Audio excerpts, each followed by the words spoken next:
ओम ज्ञानतिमिरन्धस्य ज्ञानञ्जनशलाकया चक्षुरुन्मिलितं येन तस्मै श्रीगुरुवे नमः।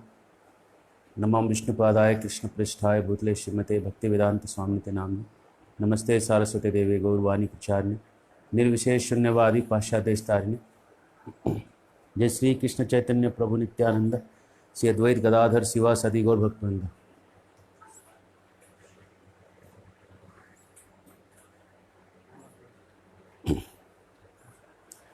हरे कृष्णा।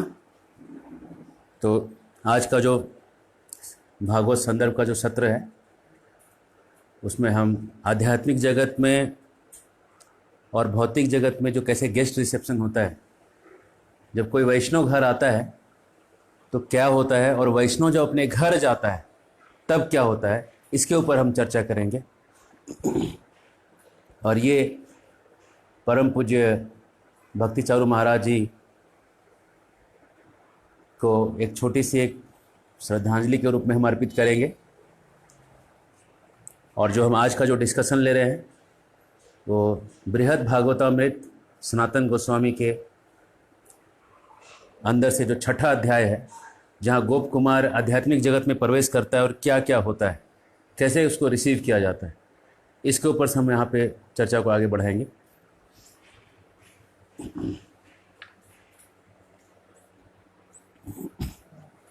तो आपको फिर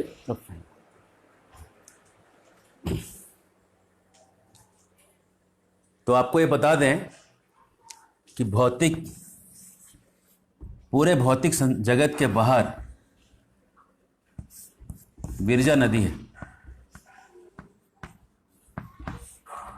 जिसको वैतरणी भी कहते हैं।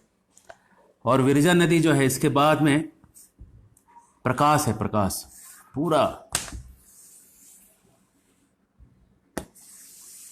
एक प्रकाश है। इस प्रकाश को कहते हैं निराकार ब्रह्म।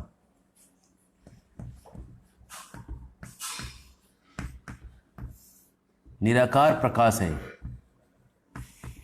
और इसी प्रकाश को बहुत लोग भगवान मानते हैं, ब्रह्म मानते हैं, जो कि ब्रह्म है, ब्रह्म का एक पहला रूप है। इसके बाद ब्रह्म का रूप परमात्मा है, और आखिरी ब्रह्म का रूप भगवान है। जो भगवान जो है इस निराकार प्रकाश के आगे वैकुंठ लोकों में रहते हैं। वैकुंठ में अलग अलग लोक हैं, ऐसे वैकुंठ लोक है। हर वैकुंठ लोक में एक भगवान का रूप दिखाई पड़ेगा। कहीं पे नरसिंह दिखाई पड़ेंगे, कहीं पे हरि दिखाई पड़ेंगे, कहीं पे नारायण दिखाई पड़ेंगे, अलग अलग वासुदेव दिखाई पड़ेंगे, कहीं पे संकर्षण दिखाई पड़ेंगे।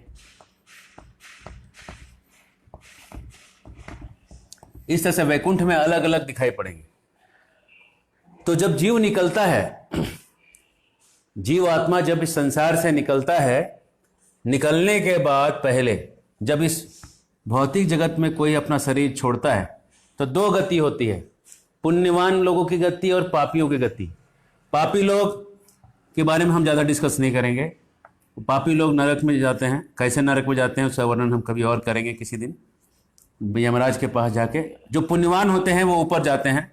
ऊपर जब जाते हैं, ऊपर जाने के क्रम में स्वर्ग लोगों को देखते हैं, गंधर्वों को देखते हैं, और ब्रह्मा जी को आखिरी में देख के इस भौतिक ब्रह्मांड को पार करते हैं।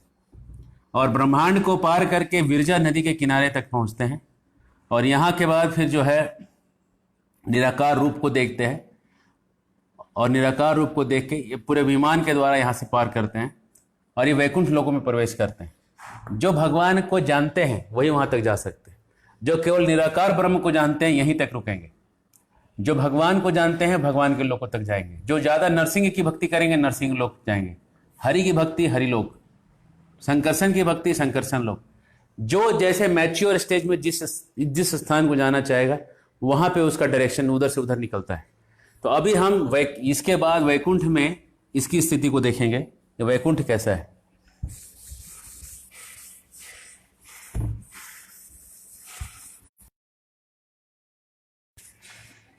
तो जैसे ही कोई वैकुंठ में प्रवेश किया, अब हम इसको इनलार्ज कर रहे हैं, अभी हम वैकुंठ में आ चुके हैं।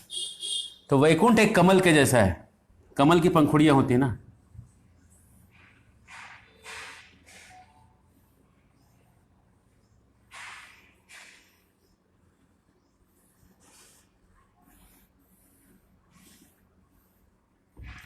और पंखुड़ियों के जैसे ये वैकुंठ के लोक हैं अलग अलग, ऐसा अरेंजमेंट है वैकुंठ का।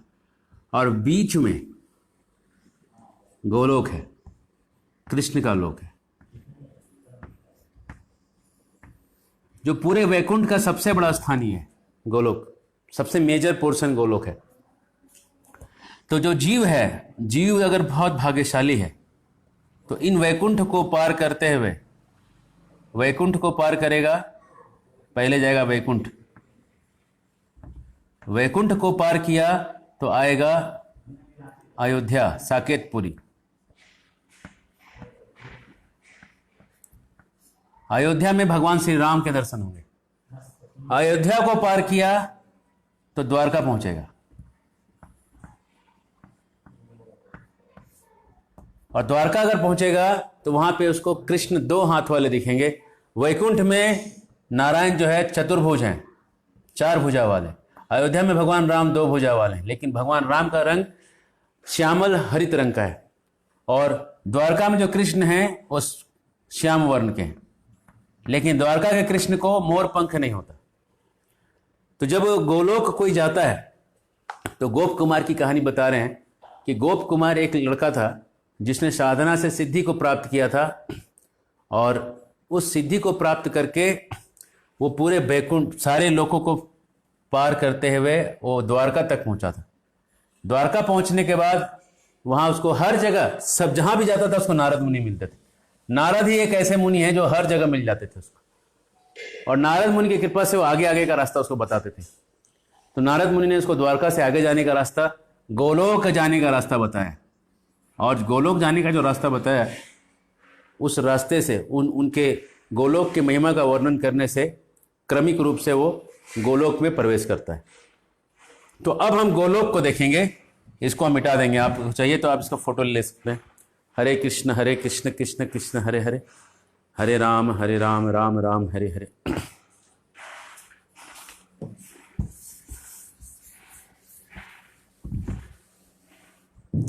अब हम गोलोक को देखेंगे। गोलोक के 3 भाग हैं।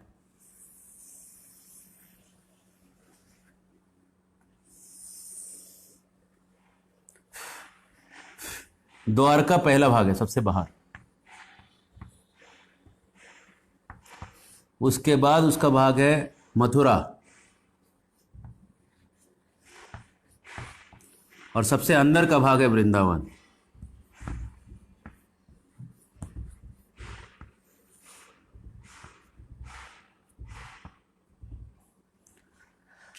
तो द्वारका से तो निकला ही था, ये गोप कुमार पहुंच गया मथुरा में।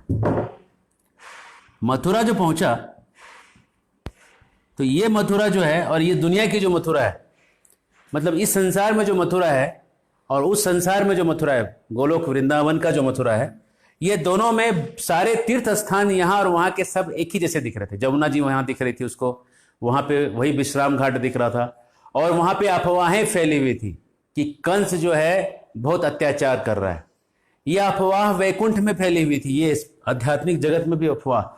आध्यात्मिक जगत में असुर होते नहीं है, असुरों का एक अफवाह, एक प्रतीत होता है कि ऐसा असुर है,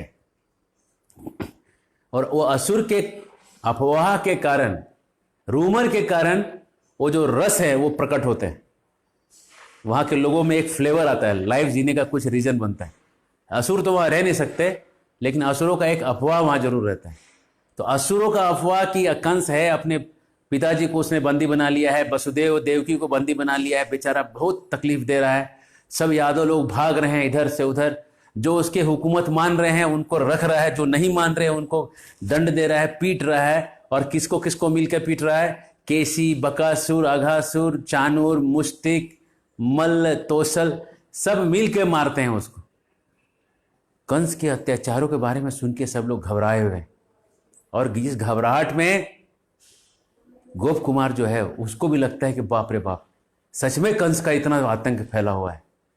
वो सोचता मैं यहाँ रहूंगा तो मैं भी इन लोगों के जैसा बन जाऊंगा। उद्धव जो थे वो भाग गए थे और बृहस्पति के पास सीखने चले गए थे, और अक्रूर जो था वो दब के कंस के सामने जी हुजूर कर रहा था। ये अफवाह था कि कंस, अक्रूर जो है यस मैन बन चुका है कंस का। अब इसको यस मैन बनना नहीं था, चमचा बनना नहीं था, बहुत परेशान। पूरे भौतिक जगत को पार करके कोई आध्यात्मिक जगत पहुंचेगा तो कम से कम इतना थर्ड क्लास चीज़ तो नहीं मांगेगा उधर जाके, किसी का चमचा तो नहीं बनेगा। अब वो से मुझे ये नहीं बना, तुरंत उसने विश्राम घाट में स्नान किया, जो मथुरा में है, मथुरा के विश्राम घाट में स्नान किया, और स्नान करके वहाँ से तुरंत चल पड़ा वृंदावन की ओर। और जब वृंदावन की ओर वो चल पड़ा तो उस वृंदावन में उसने सबसे पहले क्या देखा? देखिए वृंदावन भी उसको ऐसा ही दिख रहा है, जो इस दुनिया का जो वृंदावन है, यहाँ पे जैसे कि महावन है, गोकुल है, बिल्ववन है, ऐसे वन वहां भी उसको दिख रहे हैं। लेकिन यहाँ के वन में आपको जो आंख है, आपकी आंखों में वो चीज दिख नहीं रहा है। एक बार एक बात है कि दिल्ली का शहंशाह राजा वृंदावन पहुंचा, मुसलमान राजा। जब वृंदावन पहुंचा तो वृंदावन पहुंच के उसने सनातन गोस्वामी को कहा कि आपको कुछ दान वान चाहिए तो बोलिए, कुछ बड़ा कुछ मांगना है तो मांग लीजिए। तो सनातन गोस्वामी सोचे कि क्या हम मांगेंगे, हमको कुछ है नहीं। बोले कि उस जमुना जी की जो सीढ़ी है, वो सीढ़ी के 2-3 पत्थर टूट गए, तो दिक्कत हो रही है, आप वो पत्थर बदलवा दो। तो ये जहाँ पना वहाँ गए देखने के लिए कि कौन सा पत्थर टूटा है इनका। 2-4 पत्थर होंगे कि साला पूरा सीढ़ी टूटा हुआ है। साधु लोग क्या बोलते हैं, क्या समझना है पता नहीं। वो गया उधर देखने के लिए तो देखा कि सही में 2-3 पत्थर ही टूटे, ज़्यादा नहीं। तो इतने बड़े बड़े स्लैब थे और स्लैब के 2-3 पत्थर वहाँ से गायब थे। तो उसने जो बाकी जो स्लैब को देखा, बाकी पत्थरों को देखा, उस समय उसको उन्होंने वो विजन दे दिया देखने के लिए कि वो पत्थर हैं किस चीज़ के बने हुए। ये आशीर्वाद, संत आशीर्वाद हो गया। जब उसने देखा पत्थर को नजदीक से, उसको समझ में आया ये तो विचित्र पत्थर है, चिंतामणि पत्थर है, पारस पत्थर से भी ऊपर चिंतामणि पत्थर है, वैदुर्य का बना हुआ है। चिंतामणि में वैदुर्य है। तो जहां पनाह के कहते हैं महाराज जी पूरा राज्य बेच दूंगा तो एक पत्थर नहीं मिलेगा, आप 3 पत्थर की बात कर रहे हैं,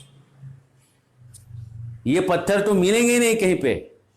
महात्मा जी बोले ठीक है, तो जहां पनाह आप जहां से आए हैं वहीं फरमान ले जाएं, आप कुर्सी में बैठ के अपने आप को बहुत बड़ा तिस्मारखा समझिए, इधर मत आइए। इधर आना है तो नम्र होके ठाकुर जी को ऐसा प्रणाम करना पड़ेगा, नहीं तो आखिर में ठाकुर जी तो आपको लेने आएंगे ही। आएगा जब रे बुलावा हरि का, छोड़ के सब कुछ जाना पड़े। वृंदावन की महिमा से लोग अनभिज्ञ हैं। वृंदावन का पत्थर भी चिंतामणि, उस पत्थर को भी कोई अगर जाके इच्छा करे, वो इच्छा को फलीभूत होने में देर नहीं लगी। वृंदावन का पत्थर भी इतना महंगा है। तो ये वृंदावन उसने जो वहां देखा, वहां पे उसको साक्षात वैदुर्य दिख रहे थे। नदी वही जमुना दिख रही थी, लेकिन जमुना का पानी गंदा नहीं दिख रहा था, जमुना का पानी अमृत दिख रहा था और पीने से भी अमृत हो रहा था। और वही उसका किनारा दिख रहा था, लेकिन किनारे पे जो बालू थे ना, वो बालू एक एक बालू चिंतामणि पत्थर के टुकड़े दिखाई पड़ रहे थे। हर व्यक्ति भी वैसा ही दिख रहा है, लेकिन वहां के व्यक्तियों का तेज बहुत ज्यादा दिख रहा है। सूरज भी दिख रहा है, सूरज की गति भी धरती जैसी ही दिख रही है। लोग भी ग्वाल बाल दिख रहे हैं, गोपियां दिख रही है, और जंगलों में जो है वो गाय चरा रहे हैं, उस दुनिया के लोगों जैसे ही दिख रहे हैं।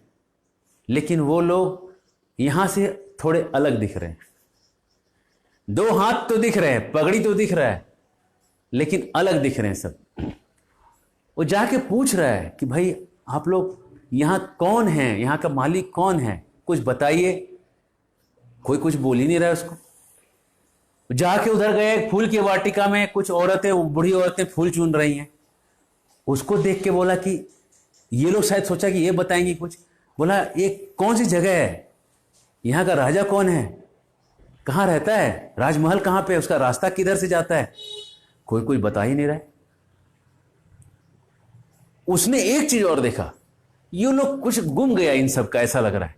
ऐसा लग रहा है कि इनके जिंदगी का कोई बहुत बड़ा चीज गुम गया, सब कुछ खोज रहे हैं। अभी तक इसने जितने भी लोग देखे थे, उसने द्वारका देखा था, उसने अयोध्या देखा था, उसने बैकुंठ देखा था, उसने ब्रह्मलोक देखा था, स्वर्गलोक की अप्सराएं देखी थी, गंधर्वों का गाना देखा था, और दुनिया के तो अच्छी चीजें सब पहले ही देख के गया था, उसका तो गिनती ही नहीं।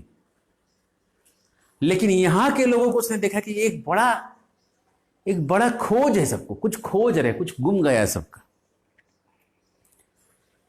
अब ये सोच के उसको लगा कि क्या है भाई, क्या क्या चीज है, क्या हो रहा है।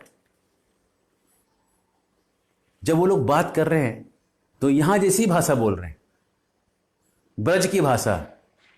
ओए मोए को माखन लागो तो माखन खाओ ब्रज की भाषा बोल रहे हो सब लोग वहां, यहां की जो ब्रज की भाषा है।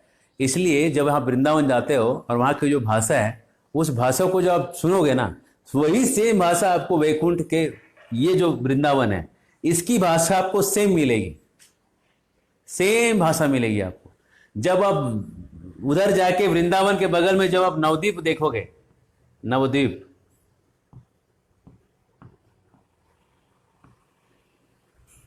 इस नवद्वीप में वहां पे सब बांग्ला बोलते हुए दिखेंगे, आप बांग्ला भाषा बोलते हुए दिखेंगे। आपको अवध में, अयोध्या में अवधी भाषा देखते हुए बोलते हुए सुनेंगे लोग, और यहां पे ब्रज में सब लोग ब्रज की हिंदी बोलते हुए सुनेंगे। ये वैकुंठ के ब्रज की भाषा है। और वैकुंठ के लोक में सब संस्कृत बोलते हुए सुनेंगे आप, सब लोग संस्कृत बोलते हुए पाए जाएंगे आप। वहां की भाषा संस्कृत है, संस्कृत में लोग बात करेंगे वैकुंठ में। तो वृंदावन पहुंचने उस स्थान पे, जंगल पे गया, इसने देखा कि सब लोग यहां ब्रज की भाषा बोल रहे हैं।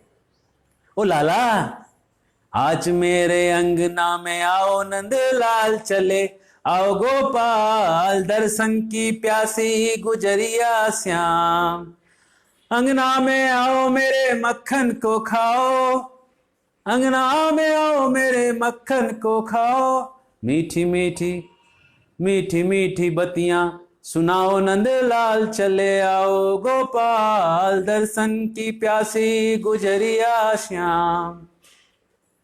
ब्रज की भाषा जो है वही भाषा उसको वहां सुनाई पड़ रही है। अब वो सबके पीछे पीछे जाए, सबको पूछे भाई आप हो कौन, अब कोई सो कुछ बात ही नहीं करे। बोले कि आप लोगों ने मौन व्रत रखा है क्या, फिर भी कोई ना बात करे। अब उन लोगों को देख के उसको भी वही व्याकुलता आ गया, मेरा भी कुछ गुम गया लगता है। सब लोगों को ऐसा कुछ गुमा है, इसको भी लग रहा मेरा भी कुछ गुम गया है। क्या गुमा है, क्या गुमा है, उसको भी समझ में नहीं आ रहा है क्या गुम गया मेरा, है ना। अब ये जो है आगे बढ़े, आगे बढ़े, और आगे बढ़ के कुछ जब उत्तर नहीं मिला तो चलते चलते एक गाय का विश्राम का स्थान, इसको ब्रज कहते हैं, वहां पहुंचे। बहुत सारी गाय वहां बैठी हुई थी। वहां बैठा, गायों को क्या पूछेगा, गायों को देखा वहां पे भी कुछ गुमा हुआ, गाय भी कुछ कुछ खोज रही दिख रहा है। बोला कि क्या यहाँ सबका कुछ गुमा हुआ है। वहां से थोड़ा आगे निकलता है तो एक शहर दिखता है उसको, एक पूरी मतलब एक सिटी दिखता है उसको, एक सिटी दिखता है। और पूरी को देख के वहां अंदर जाता है, अंदर जाता है तो वहां पे बहुत सारी गोपियां जो हैं वहां गाना गाते रहती है। विक्रेतु कामा किल गोप कन्या, मुरारी पादार्पित चित्त वृत्ति, दध्यादिकं मोह वसदवोचत्, गोविंद दामोदर माधवेति, जगधोय दत्तो नवनीत पिंड, गृहे यशोदा विचिकित्सयानि, वाच सत्यं वद हे मुरारे, गोविंद दामोदर माधवेति, गोविंद दामोदर माधवेति, गोविंद दामोदर माधवेति।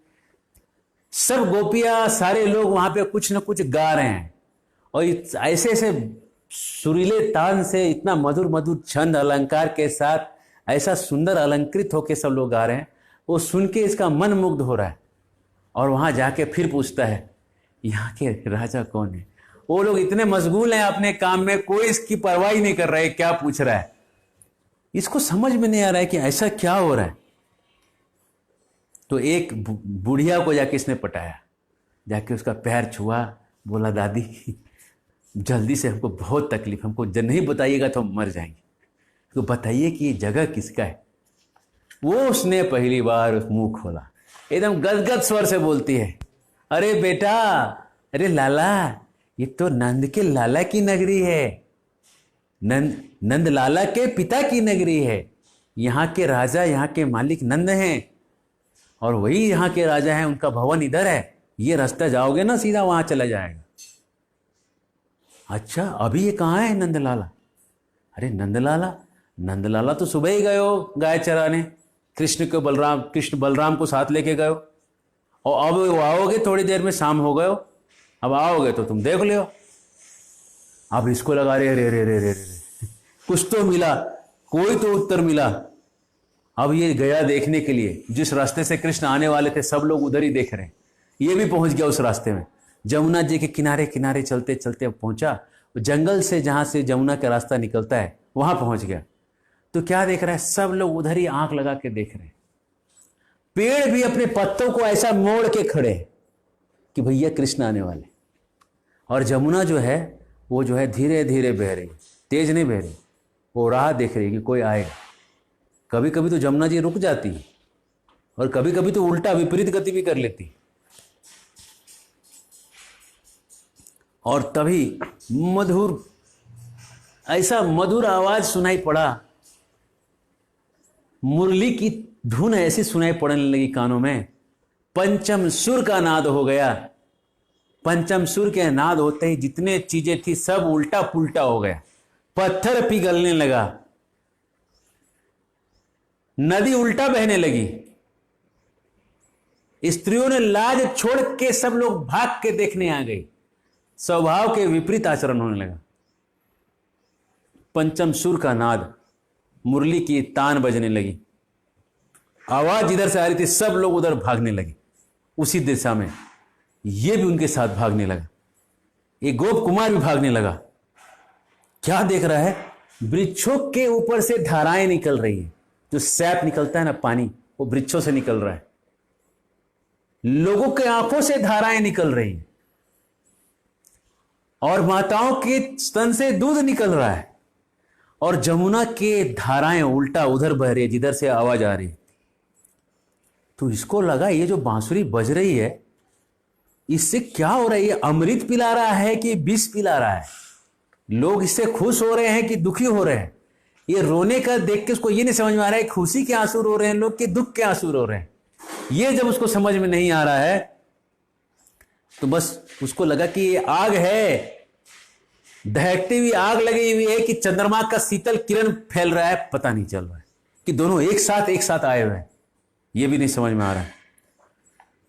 कुछ औरतें, ब्रज की और स्त्रियां अपने अपने घरों से बाहर निकली, उसी समय अपने सर पे कुछ खाने का सामान लेके निकल रही हैं, आरती का सब सामान लेके निकल रही हैं, कपड़े उपड़े तैयारी करके निकली हैं। इसको बस इसके लिए हर कुछ नया था, उसको ये भी नहीं समझ रही है अभी ये क्या हो रहा है। तो ये लड़कियां क्यों निकली, ये औरतें ये सामान लेके कहां जा रही हैं, सब लोग वहां बाहर आ रही हैं। अब ये भी जब पीछे पीछे भागने लगा, भागते भागते इसने देखा दूर से कृष्ण जो है वन की माला और वन का वेश पहने हुए कृष्ण चलता हुआ आ रहा है, और यहां गले में कदम के फूल की माला जो हिल रही है, वो हिलते हुए माला को लेके कृष्ण जो है चलता हुआ आ रहा है। सर पे, मस्तक पे मोर का पूंछ लगा हुआ है और आंखों में कृपा से भरी हुई आंखें ऐसे निहार रही है, और पूरे बाल जो हैं अलका, जो घुंघराले हैं, उस पे गायों के उड़ने वाली धूल को पूरा लगा हुआ है, सफ़ेद सफ़ेद धूल लगा हुआ है, और हाथें बस बालों को ठीक करने में लगी हुई, बालों को ठीक करते हुए, अलकाओं को सीधा करते करते और धूल को निकाल निकाल के बस वो चलते हुए आ रहे हैं।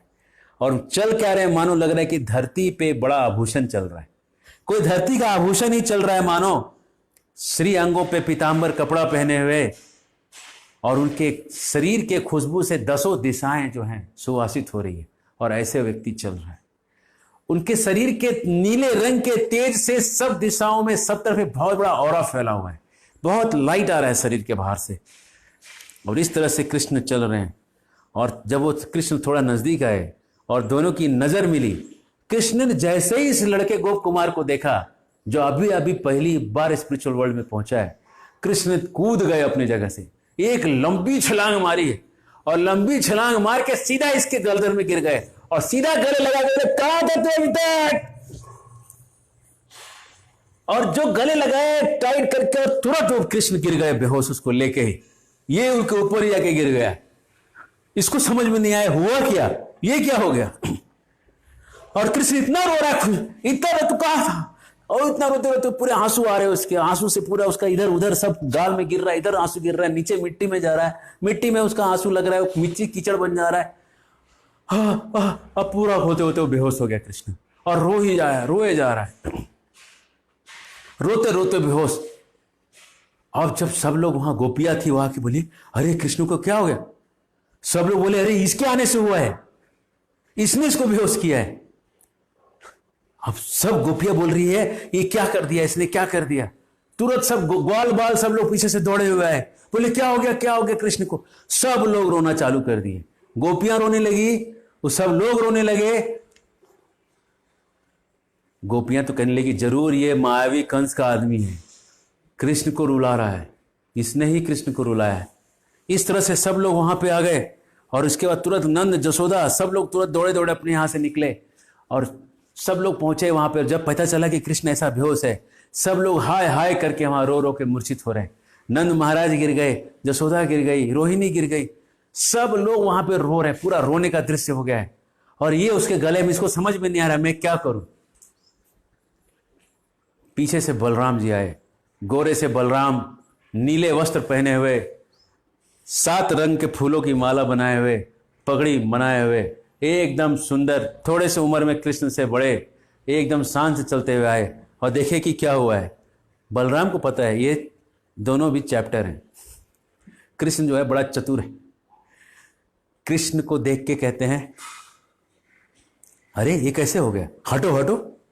उसको कहते हैं तुम गर्दन छोड़ो, तुम इसको काम करो, इसको लेके उठाओ। तो गोप कुमार जो है कृष्ण को लेके उठाता है, इसके हाथ को छुड़ाओ और इसके ऊपर थोड़ा ऐसे इसको सहलाओ। तो उसको खड़ा करता है, और जब सहलाता है कृष्ण ने आंखें खोल दी। कृष्ण ने आंखें खोल के बोला कहां थे अब तक, कहां थे, कितने दिनों से तुमको खोज रहा था, कितने लंबे समय से तुम नहीं थे यहां पे, तुम्हारे बिना सखा में कैसे जी रहा था बताओ। और तुरंत उसको फिर से आलिंगन करते हैं, और अब आलिंगन करके उसको चुम्बन देते हैं, और चुम्बन दे के पूरा उसको पूरा अपनी आंखों से आंसू फिर बहने लगते हैं। और जब उनको थोड़ी देर बाद होश आता है, देखते हैं कि अरे सब लोग मुझे देख रहे हैं और मैं बेहोश था, उनको अनुमान हुआ कि मैं जरूर बेहोश हो गया हूँगा। बड़ा लज्जा आता है उनको कि सब लोगों के सामने मेरी पोल खुल गई, मैं इससे कितना प्रेम करता हूँ। और उसके बाद बाएं हाथ से गोप का दाहिना हाथ पकड़ लेते हैं, और पकड़ के कहते हैं, बहुत सारे सवाल करते हैं उससे, कैसे आए तुम, कहाँ कहाँ तपस्या किए, किधर से पहुंचे, कौन तुमको मदद किया, ओ अच्छा नारद ने तुमको बताया, ओ कर रहे। अंतर्यामी प्रभु, सब जानने वाले प्रभु, पूरा एकदम आश्चर्य कर रहे।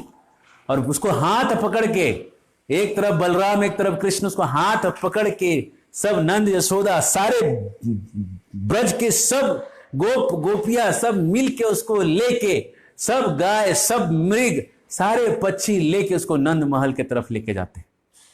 और जब नंद महल में जाता है तो कृष्ण कहते हैं सब माताओं के पैर छू। तो सब पहले जसोदा के, रोहिणी के, सबके पैर छूता है। और पैर छूने के बाद जसोदा आरती जो औरतें जो निकली थी सब सामान लेके, वो सब सामान वहां पहुंचा रहता है, और वहां आरती करना चालू करती है कृष्ण की। और शाम का समय है, यमन राग में आरती करती हैं, हरे कृष्णा हरे कृष्णा कृष्णा कृष्णा हरे हरे, हरे राम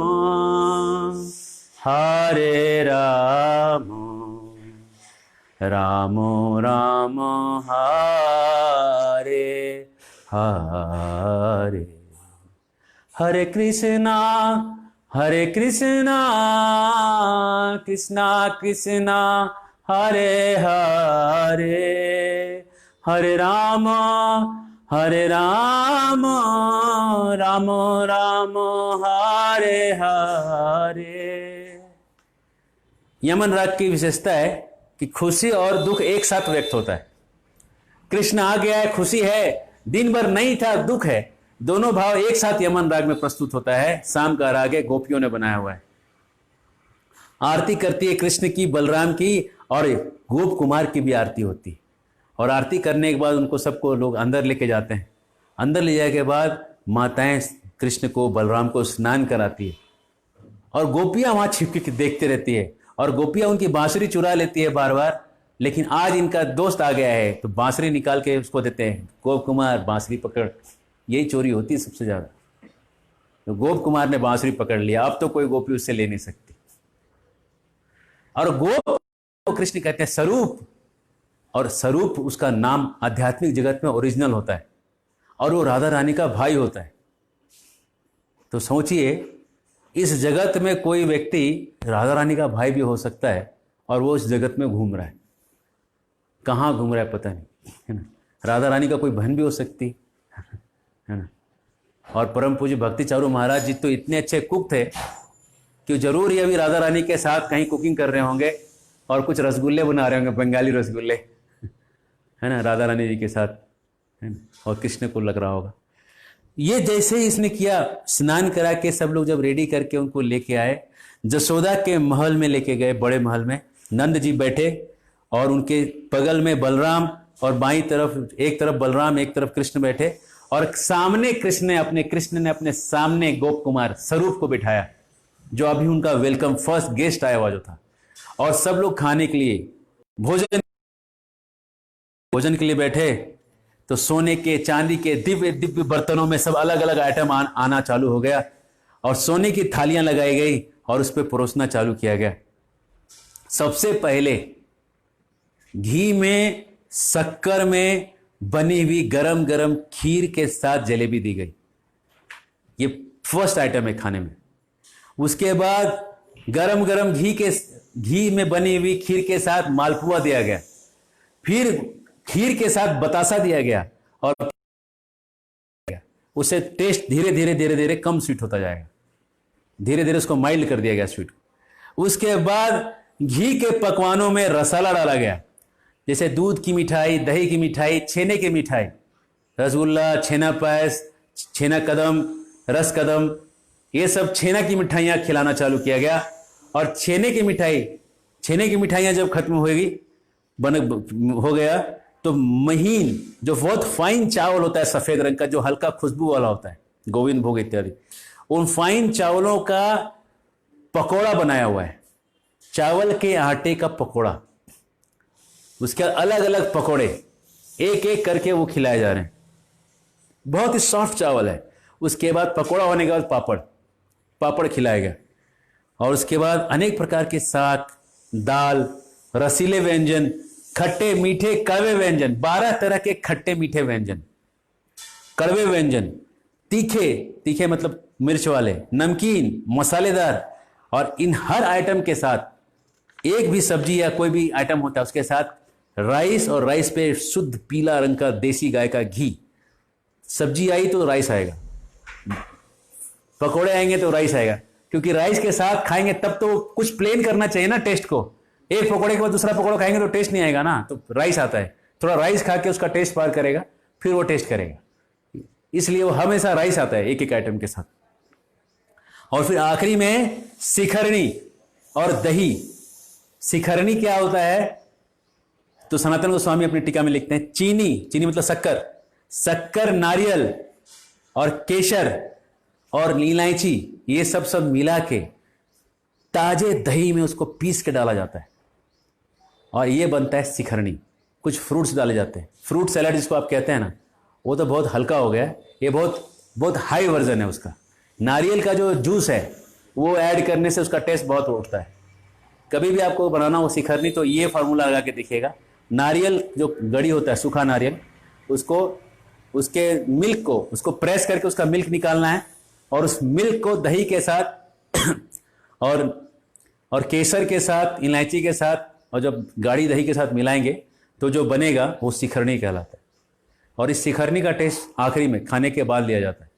और इसके बाद हींग और जीरा से मिला हुआ छाछ वो पिलाया गया। और ये सब पीने के बाद भगवान खुद भी पी रहे, कृष्ण खुद पी रहे, और इसको भी पिला रहे, तू भी पी। और ये भी खाया जा रहा है। कृष्ण बोल रहे खा खा, तू भी खा, अरे खा। और उसके बाद गोपियां अपने अपने घरों से पकवान लेके आती है, सब गोपियों के पकवान को खा खा के अप्रिशिएट भी कर रहे हैं, वाह क्या तीखा है, क्या पकौड़ा है, क्या ये है, क्या वो है। एक बार हम लोग बांग्लादेश गए थे, वहां पे कचू, कचू मतलब जो अरबी होती है, अरबी के 12 प्रकार के अरबियां दिखी, और 12 प्रकार के अरबियों का 12 प्रकार के पत्ते का पकौड़ा बनता है, और 12 अरबियों की 12 प्रकार की सब्जी बनती है। तो 24 सब्जियां तो केवल अरबी की बनती है वहां पे। तो जब ये इधर बन सकता है तो वैकुंठ में तो कितने प्रकार की सब्जी बनेगी इसकी, गोलोक वृंदावन में। और ये सब सारी गोपियों का जब खा रहे हैं और इसको भी खिला रहे हैं, इतना ग्रैंड फीस्ट खा रहा है। आध्यात्मिक शरीर में आप इतना फीस्ट खा सकते हैं, इस शरीर में तो आपका वो पेट ही फट जाएगा इतना खाने से। और सब खाने के बाद आखिरी में राधा रानी अपने घर से बहुत मेहनत करके मनोहर लड्डू लेके आती है। मनोहर लड्डू बहुत फेमस है, बिहार में अभी भी कई जगहों पे मनोहर लड्डू मिलता है। मनोहर लड्डू की खासियत है कि इसको बनाने के समय इलायची का दाना जो होता है, इलायची का कवर हटा के केवल दाना, और जो नारियल का जो स्क्रैच मटेरियल होता है उसको, ये सब चीज़ों को मिला के मनोहर लड्डू बनता है। बहुत स्पेशल लड्डू होता है, राधा रानी को बहुत मेहनत से राधा रानी जी बनाती हैं। और वो ला के पूरा जो देती है, सोने के बर्तन में डाल के पूरा कृष्णा को देती है।